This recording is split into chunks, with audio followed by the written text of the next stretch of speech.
I'm a software engineer, 40-hour weeks, long nights, but I've got flexibility. I can work from home, head to the office when needed.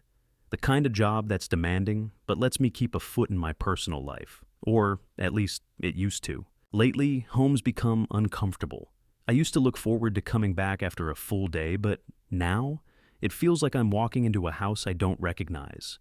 Megan's different. At first, I thought it was just a phase, maybe something temporary. She's been distracted, less present at dinner, her eyes glued to her phone more often than not. Texting, always texting. I can't see the screen, but I notice her tapping away like her fingers are moving faster than her thoughts. She used to smile at me over the dinner table, maybe ask about my day, how things were going at work. Now, it's just small talk. What's for dinner? Did I take out the trash? Anything surface level that avoids getting into anything real.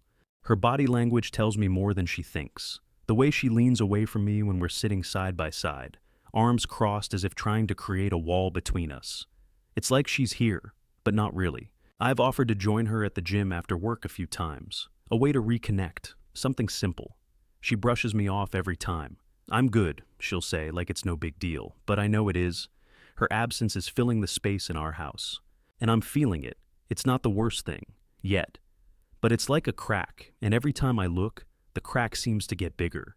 It's not just the phone anymore. Megan's texts are coming in more frequently, at strange hours, late at night, early in the morning. Sometimes I can hear the little ping when I'm in the other room, but she always shuts it down fast, like she's hoping I won't notice. The silence between us stretches out even further as she pulls into her own little world. And then there's the girls' nights. Megan never really did that before. She'd occasionally get together with a friend, but this is different. Now it's every weekend, sometimes more than once. She always says the same thing when she leaves. Just a quick thing with the girls. But it's not quick. She's gone for hours, and I'm left sitting at home, unsure of when she'll come back. The worst part? I can't shake this feeling of her pulling away step by step. One Saturday, she said she was going to meet her sister for the day. Fine, I don't mind. But when she gets home, she's different. No explanation. No real story about what they did. Just a vague, it was fine. No details.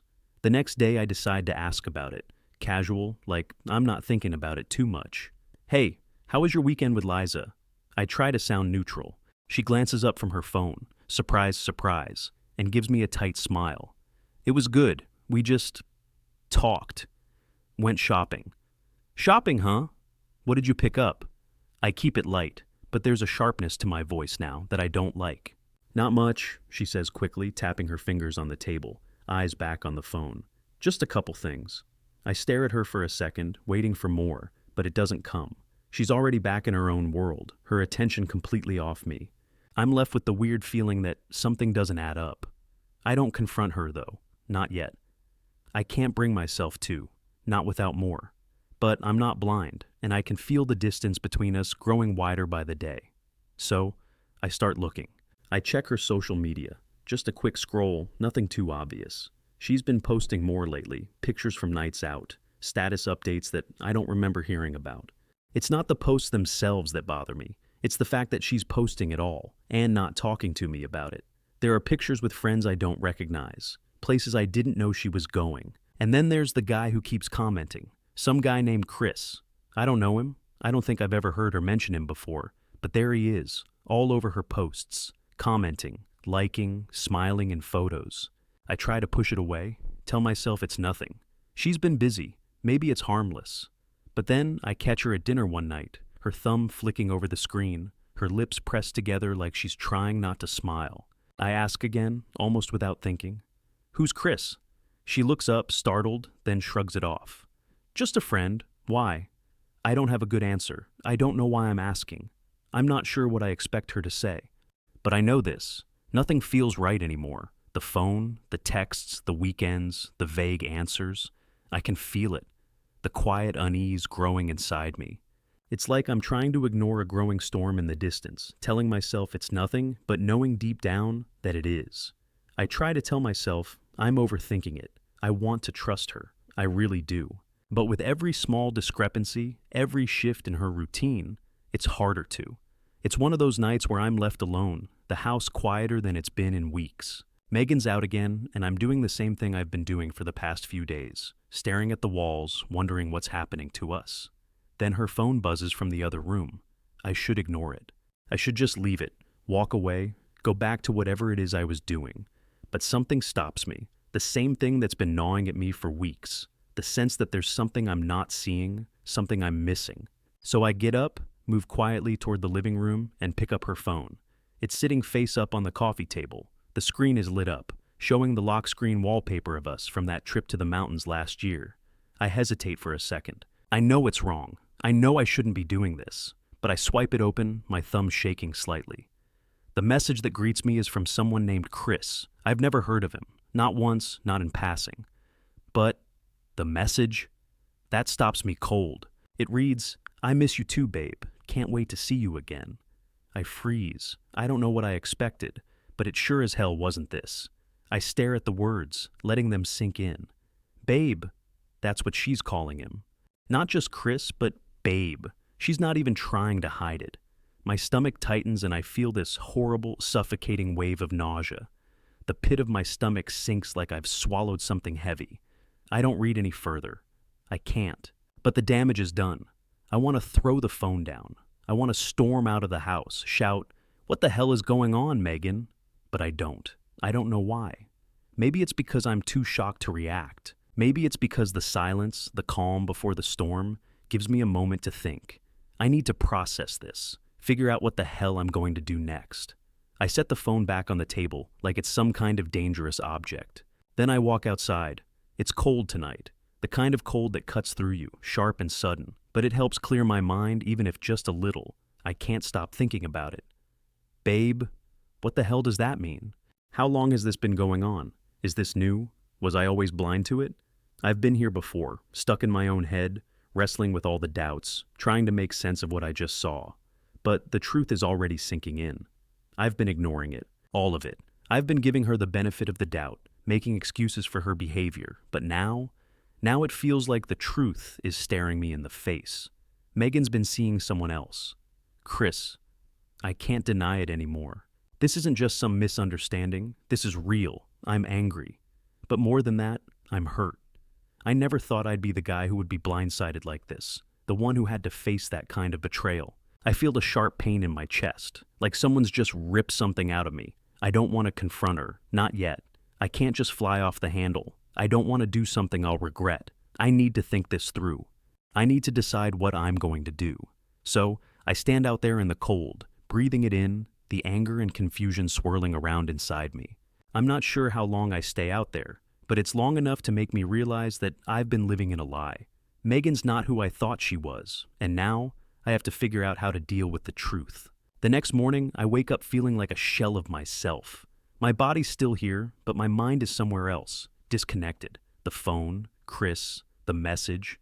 It's all still rattling around in my head, a constant hum I can't shake. I don't confront Megan, not yet. There's something in me that tells me to wait, to be smart. I've seen the signs for a while now, but now I've got something concrete, something undeniable. The truth is in my hands and it feels like poison. But I'm not going to let it consume me, not yet. Instead of confronting her head on, I start gathering pieces. I track her phone records, checking the numbers she's been texting. I make a note of the times, looking for patterns. I don't need to be told she's been lying. I just need to piece together how deep this goes. Her spending habits are next. I pull up the credit card statements, and it doesn't take long to see something's off. There's a lot more miscellaneous spending lately. It's small stuff, food deliveries, random purchases, but it's the kind of thing I've never seen her make before. Maybe it's not a red flag on its own, but when combined with everything else, it tells me she's not just going to the gym or meeting her sister like she said. I've got to get ahead of this. I start moving money into a separate account. I don't want to be impulsive, but I also don't want to be blindsided again. I don't know what's going to happen, but I want to have control over the one thing I can control, my finances. I change my routine too. I start coming home later than usual, making sure I'm out of her way when she's supposed to be coming home from the gym or her girls' nights. I need to make sure I'm not giving anything away. If she's covering her tracks, I need to keep mine covered too. The worst part is that I'm not even sure what I'm waiting for. There's part of me that wants to catch her in the act. I keep thinking if I could just see her do something, I don't even know what exactly, but I want that proof. I want the clarity that comes with knowing, but I also know it's not about catching her in some dramatic confrontation. It's about control. If I'm going to walk away from this, I need to be the one in charge. Not her, not Chris, me. I spend hours thinking about how to handle it. I need to approach her in a way that doesn't give away what I know. I need to stay calm, not let my emotions take over. If I confront her now, I'll only give her a chance to spin things, to deny everything, to put the blame back on me. I can't let that happen. I make a mental note. This isn't about revenge. It's about taking control of my life again, about doing this on my terms. It's about clearing out the dead weight, not about tearing her down. But the reality is, I'm already done with her. I don't even know who she is anymore. This woman, this person I thought I knew. I don't recognize her. I don't know how long this affair's been going on, but I do know one thing. It's over, and when the time comes, I'll be ready. It's Saturday morning when Megan drops it on me. She says she needs space, says she feels stuck in the marriage. Her words land like a punch to the gut, but I don't flinch. I keep my face neutral, though inside, everything is screaming. I want to shout at her, demand answers, but I don't. I'm calm, maybe too calm. Space, I repeat, keeping my voice steady, controlled. What do you mean by space? She looks at me like it's a simple request. I just think we're not in a good place right now. I need to figure things out. I want to tell her that I've been figuring things out for months, that I've known something's been off. But I don't. I keep it all in. I've played passive for long enough. Now it's time to play this smart. Okay, I say, keeping my tone level. You want space? You got it. She nods, relieved. I can see it in her eyes. She thinks I'm buying into it. She doesn't see the wall coming up between us. That night, after dinner, she's on her phone again, like usual. I'm in the other room, trying to keep my mind off the inevitable confrontation that's been hanging over us. But then, I hear her voice in the kitchen, soft but clear, talking in a tone I don't recognize. She's speaking in hushed tones, like she's trying not to be overheard. I don't mean to listen, but I can't help myself. My feet move on their own. I step toward the hallway and catch the tail end of her conversation. It's just been so hard, Chris, she says, her voice low. But there's no mistaking the familiarity. No mistaking the way she says his name, like it's a word she's used 1,000 times. I miss you too. I just need to figure things out with Andy. I don't know how much longer I can keep doing this. My heart slams against my chest. I've heard enough. I don't need to hear the rest. I don't need her to confirm it. I turn back to the living room, my stomach twisted in knots. But I don't let her know I've heard. I don't let on that I'm anything but calm. When she comes back in, I'm sitting on the couch, flipping through a magazine like I haven't just had my entire world ripped apart. She doesn't even look up from her phone when she walks past me, her fingers scrolling like there's nothing wrong. She's so comfortable in the lie that it makes my blood boil. I watch her, my gaze hardening, but I don't say anything. She doesn't need to know that I know. The tension between us is thick. Every word we exchange is hollow, and I'm sick of the act. I've been living in denial, convincing myself that maybe it wasn't as bad as I thought, that maybe it was just a rough patch, that maybe we could fix this. But now, as I sit there with her, acting like everything's normal, I realize I've been deluding myself for too long. She's already checked out. Mentally, emotionally, she's gone. And I'm just the last to realize it. She doesn't even know what she's doing to me. Or maybe she does, but it doesn't matter anymore. She's playing the role of the perfect wife, but it's hollow. Every smile, every polite conversation, it's all a facade. She's pretending, and I'm done pretending. I can't be passive anymore. The truth is staring me in the face, and I won't let it slide any longer. I've been waiting for a sign, but I don't need one anymore. I've got all the proof I need. The next step is clear. I'll do this my way, on my terms. The week after that night, things change, but not in any way that feels like progress. It's like I'm already living in a different world, one where the truth is all I have, and I'm the only one who's facing it. Megan's routine shifts even more. She's never home when she says she will be. The gym, late-night meetups with friends. Her presence in the house is a ghost, flickering in and out, and I don't even know what I'm supposed to say to her anymore. I can feel her avoiding me, and I'm starting to realize it's not just the physical distance. She's checked out emotionally. If I'm being honest, I think she checked out a long time ago, and maybe that's the hardest part. This has been building for so long that it feels like there's nothing left between us. Not even anger, just emptiness. But I'm done waiting for her to make a move. It's on me now. I'm not letting this drag out any longer. I start making plans. Quietly. Step by step, I prepare for the inevitable. First, I call a lawyer. It's something I've been putting off, partly because I didn't want to face the reality of it, but also because I needed advice, practical advice. I don't know what's coming, but I need to understand how to protect myself, what to expect. The lawyer's calm, methodical responses tell me everything I need to know. I'm not the first guy going through this. They've seen it all before. The more I hear, the clearer it becomes. This is happening. I'm moving forward. I start thinking about the practical stuff, the assets, the house, the accounts. Megan's name is on everything. It's too easy for her to disappear and leave me with the mess. I won't let that happen. I start by quietly shifting money into a separate account, just a little at a time, nothing that would raise suspicion. I pull back on joint purchases, take control where I can. It's not about revenge. It's about securing my future. I switch utility bills to my name. I close shared accounts. I make sure I've got everything in place just in case. Megan doesn't notice. Or if she does, she doesn't ask. She's too wrapped up in whatever world she's creating outside of ours. I make sure my work schedule changes too. I keep myself busy with long days, late nights. If I'm not at the office, I'm working on personal projects. Anything that keeps me out of the house during the hours when she's not there. It's not just to avoid her, it's to avoid myself, really. I don't want to be here when she's home, pretending that everything's okay when it's not. She's gone more often than she's here now. When she is here, I can feel the weight of her indifference. It's like we've become roommates with no real connection. I don't even recognize the woman I'm living with anymore. And yet, I'm not confronting her. Not yet. I need control, and I'm not giving her a chance to manipulate this. Not when I know the truth. I keep reminding myself. It's about taking control. This isn't a public spectacle. I won't give her the satisfaction of seeing me crack or come undone. I'll wait for the right moment, when everything's in place, when I have nothing to lose. Then, I'll present the separation agreement. Calm, clear, no drama, just facts. The end of our marriage won't be a messy confrontation. It will be a decision, made on my terms. Megan thinks she's been in control for so long, but she hasn't seen the version of me that's been quietly building. And when the time comes, it won't be her decision anymore. It'll be mine. It's late Friday night when Megan comes home, the door creaking as it opens. Another work event, like it always is now. She doesn't bother to tell me the details. She never does anymore. I'm sitting in the living room, waiting for her.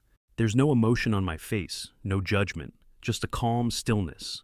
She steps in, still wearing her dress from the event, her heels clicking lightly on the hardwood floor. She pauses when she sees me, like she's trying to read the situation, trying to figure out if something's changed. Maybe she's waiting for me to ask how it went, or maybe she's waiting for me to get angry. Either way, I don't give her that satisfaction. "Hey," she says, almost too casually. "You're up late." "I'm not tired," I say, my voice steady, controlled. "We need to talk." She looks confused, but it doesn't last long. I watch as the realization starts to sink in. It's not a confrontation. It's not an emotional outburst. It's just a simple statement. I pull the separation agreement from the table and hand it to her. Her eyes go straight to the paper, and for a second, I can see the mask slip. Just a crack. Her hands tremble slightly as she takes it, like she's not sure what she's holding. She looks at me, her face a mix of confusion and disbelief. What is this?" "Read it," I say, nodding toward the document in her hands. She stands there, flipping through it quickly, her eyes moving faster than she can process. I don't rush her. I wait in silence, letting her take it all in. The pause feels like it stretches on forever. Finally, she looks up, her voice rising just a little. "Andy, this isn't funny. You can't be serious. I don't want a divorce." I don't react. I don't argue. I don't raise my voice. I just sit there, watching her, letting the silence fill the space between us. The air is thick now. She's not used to me being this calm, this firm. She looks at the papers again, then back at me, like she's trying to find a way out of this. "We can fix this," she says, her voice shaky now. "We can talk. I'll do better. We can—" "No," I interrupt, my tone firm but not raised. "There's nothing to fix. This is done." Her face crumbles for a second, just the tiniest hint of vulnerability, but it doesn't last. She quickly covers it up with a defensive posture, her chin lifting slightly. You don't even know what you're asking for, Andy. You don't know what this will do to me, to us. We've been together for years. We've built something. I'm not interested in hearing about what we built, I say, my voice as calm as it's ever been. What you've built is a lie, Megan, and I'm done with it. The words land harder than I expected, but I don't back down. She opens her mouth to argue, but nothing comes out at first. Then she starts again, trying to find her footing. Please, just listen to me. I can't just let everything go. We've been through so much together. You can't just throw that away. Not like this. I'm not throwing anything away. You already did that, I say. There's no anger in my voice, but there's no pity either. Just the cold, brutal truth. Her mouth opens and closes a few times, her words stumbling over each other. I can see the panic setting in, but I don't care. I won't back down from this. Not anymore. Megan, I say, cutting her off as she tries again. You're not the victim here. You've already made your choice. You've been checked out for so long, and I've been too blind to see it. But I see it now. Her silence is telling. She knows. She knows I've seen through everything, and it's like she doesn't know how to react. She looks at the papers again, this time with a kind of resigned acceptance that wasn't there before. The excuses, the guilt, the pleading, they all fall flat now. I can't do this anymore, I say, my voice finally carrying the weight of everything I've been holding in. I won't go back to what we had. Not after everything. She takes a step toward me, and for a second, I think she might reach for my hand or try to convince me again. But she stops short, her shoulders slumping just a bit, as if she knows it's over. She's not even trying to fight anymore. I need more time, she says, the last-ditch effort. Please, Andy, just a little more time to figure it out.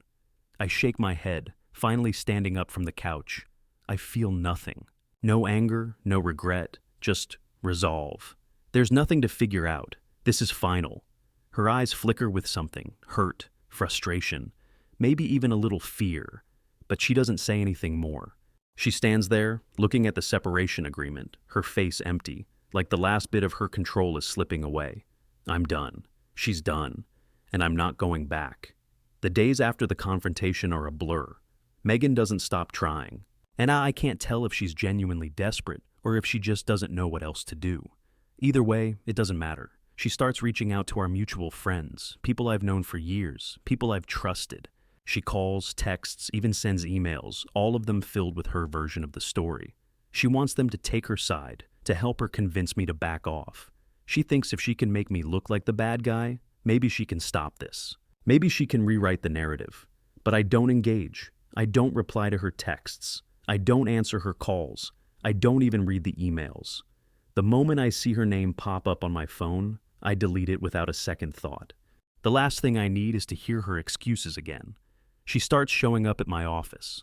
I'm sitting at my desk one afternoon when she walks in, wearing that expression I've seen 100 times. Her, please don't be mad at me face. She doesn't even say hello, just starts talking. Andy, we need to talk. We need to figure this out, she says, her voice shaky. She doesn't seem to care that she's interrupting my work. You're making a mistake. I'm sorry. I've been selfish. I can fix it. I swear I can. Just give me a chance to explain. I don't look up from my computer. I don't even let myself feel anything. There's nothing to talk about, I say, my voice cold, flat. She doesn't leave, though. She stands there, looking at me like she expects me to have some kind of change of heart. But I don't. I won't. I don't want to lose you, Andy, she says, and I hear the desperation in her voice, like it's the last card she has to play. Please don't do this. We've been through too much. I love you. I'll change. Just let's talk, please.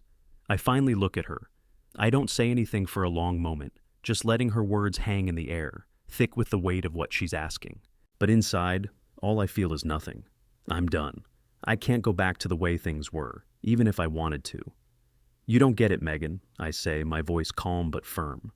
It's not about what you want anymore. This is over. I've made my decision. Her face falls, and for a split second, I feel like she might break down right there. But instead, she pulls herself together, like she's trying to salvage something, anything. You're serious? She asks, barely above a whisper. You don't want to talk? You're just giving up? I'm not giving up. I'm moving on. I reply, my tone final. She stares at me, eyes wide with shock. I don't think she expected it to be this easy for me to walk away. She thought I'd break. She thought I'd cave, just like all the other times we'd fought. But this is different. I'm done, and I'm not looking back. The next few days are no better. Megan calls more, texts more, shows up at my place after work. She tries everything, apologizing, pleading, begging me to reconsider, telling me it's just a rough patch, that things will get better if we just talk about it. But I don't respond to any of it. I just let it sit, let the silence hang there like a wall between us. Each time she reaches out, I can hear the desperation in her voice. It's raw. She's unraveling, and part of me wonders if she even knows why anymore. Does she really miss me? Or is she just terrified of losing control, of losing everything she's built? It's not my problem anymore. By the time she comes to me again, I can see it. Her final plea, her last-ditch effort to hold on. She tries again, this time softer, more vulnerable. I don't know what happened to us, Andy, she says, almost too quietly. I don't know how we got here, but I don't want to lose you. I don't want this to be the end. Please, can we just talk? Please don't let this be the last time. I look at her, and for the first time, I see the full extent of what she's done, not just to me, but to herself. She's lost herself in this mess, and now she's looking for someone to save her, someone to make it better. But I'm not that person anymore. Megan, I say, my voice steady, no longer laced with emotion. It's already over, and no matter how much you beg, how much you try to fix this, it's not going to change. She starts to speak again, but I don't let her. There's nothing left to say, I tell her, my words final. I'm done. We're done. She stands there for a long time, as if she's waiting for me to take it back, to give her something, anything. But I don't. And as the silence stretches on, I can see it in her eyes. The realization that this time, I'm serious. There's no turning back. I'm moving forward, and she's been left behind. A few weeks later, the divorce is finalized. Megan moves out and the house feels quieter, emptier. I didn't expect it to feel this final, but it does. The space that used to be ours is now mine. It's a strange mix of relief and emptiness, but I'm not going to pretend that it doesn't feel like a weight has been lifted off my shoulders. I take my time clearing out the remnants of our life together. The photos, the little trinkets that were supposed to remind me of happy times, of a life that isn't mine anymore, I box them up. I donate the things that once seemed so important, but now just feel like clutter. The old gifts we gave each other, gone. Everything that tied me to her, to that version of my life, is gone. I redecorate the house. I don't change everything, but I make it my own. It's subtle at first, moving a few things around, buying new furniture, picking out new colors for the walls. Slowly, the place starts to feel like it belongs to me again, like it's my space. And for the first time in a long time, I feel at peace.